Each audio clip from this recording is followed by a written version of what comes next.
Yo, what's going on people? It's Sevv. Season 16 of Apex Legends is only a few days away, and with the launch of the new season, there's going to be a lot of changes to the game and a ton of new players. Apex isn't exactly an easy game, and there are a lot of things for you to learn and understand so you can get better at the game and rank up. Two really important concepts to understand and apply into your games are inventory management and knowing how to loot quickly and efficiently. It'll keep you alive a lot longer and stop you from looting too much so you can focus on your fighting and planning rotations.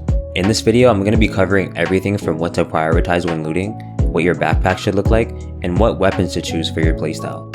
If you enjoyed today's video, don't forget to like, subscribe, and hit the bell. And just a reminder that links to all my socials are in the description, and you can catch me live on Twitch almost every day at 5 PM Eastern. Let's get into it. Alright, let's start off with weapons.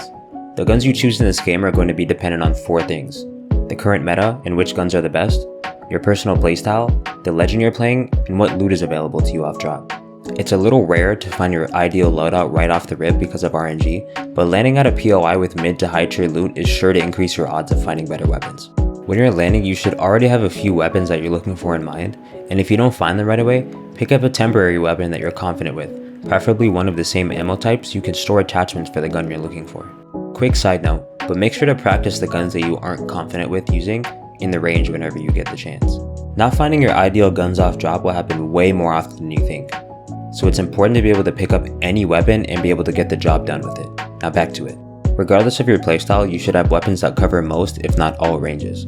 So one weapon for mid to long range like an assault rifle or sniper, and one for close range like a shotgun or an SMG. Personally, I'm more of a mid to close range player, so most times I like to have an assault rifle, wingman, or SMG paired with something like a shotgun or another SMG. If you're really new to the game and don't understand the weapons and how they work, I recommend going to the firing range and testing out all the weapons to see which one fits you best. Now that you've chosen your weapons, you're going to need to hold ammo for them. A few rules that I personally like to follow is to never have more than 4 stacks of ammo for any one gun, and to never have more than 6 stacks of ammo total, regardless of your backpack. If you're running automatic guns, you typically want to have 3 to 5 stacks of ammo depending on your secondary, and even 5 is kind of pushing it. Having 5 stacks of ammo is only really viable when you're running something like a shotgun for your secondary that only requires 1 stack of ammo. If you're running 2 auto guns, having 3 stacks of ammo for each is good. With an auto weapon and a single shot weapon, you want to have 4 stacks of ammo for your auto gun and 2 stacks for your single shotgun. And if you're running 2 single shot weapons like a wingman and a mastiff for example, you can run even less ammo. 2 stacks each for this loadout is enough. Care package weapons come with their own ammo that doesn't take up backpack slots, so if you're lucky enough to find one, you can carry even less ammo. This lets you use the extra slots for more heals, more grenades, or something like a ultic cell depending on what legend you're playing. Moving on to healing items, you never really need to have more than 1 stack of syringes and 2 medkits for your white heals. You're not very likely to run out of these during a fight since you should be using shield heals over white heals, and after the fight you can always find more when looting. On the other hand, shields are a bit more personal preference. With a white backpack, I like to have 2 stacks of shield cells and 1 stack of batteries. If you can't craft or find any bats, you can always sub them out for more cells.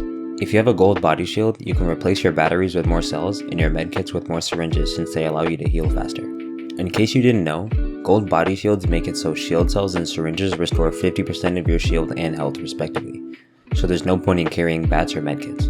I like to keep 2 bats with a gold shield anyways though, just in case.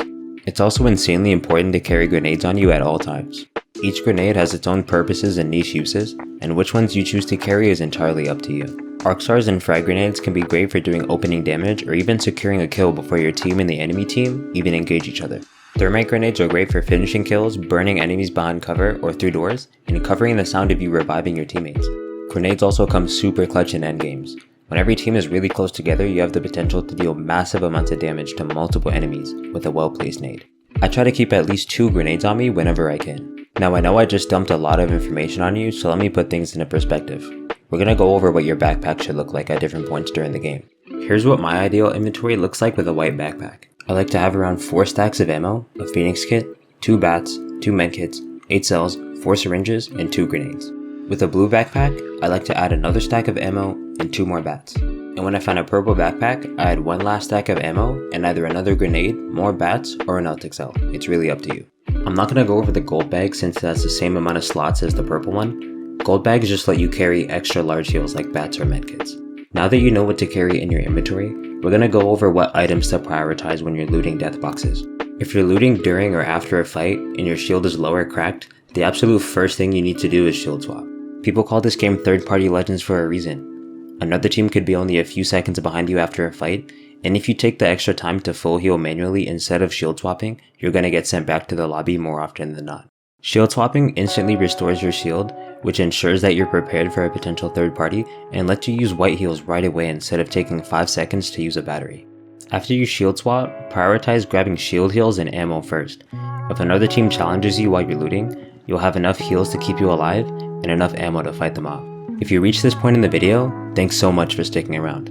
Just to summarize, some key takeaways from the video are: to have your ideal loadouts in mind when you're landing, practice guns you aren't confident with in the range, choose one weapon for mid to long range and one for close range, never carry more than 4 stacks of ammo for any one gun, or more than 6 total, never carry more than 4 syringes and 2 medkits at a time, and carry nades with you whenever you can. Looting quickly and efficiently is incredibly important to learn because it'll keep you alive through third parties and it lets you focus on improving other aspects of your game. If you learned something new or enjoyed the video, don't forget to like, subscribe, and turn on post notifications so you'll always know when I'm posting new content. Also, all the clips in this video are pulled from my stream at twitch.tv/SevvFPS, where I go live every Monday, Wednesday, Friday, and sometimes Saturday at 5 PM Eastern. So stop by if you have the time. We'd love to have you. Thanks for watching.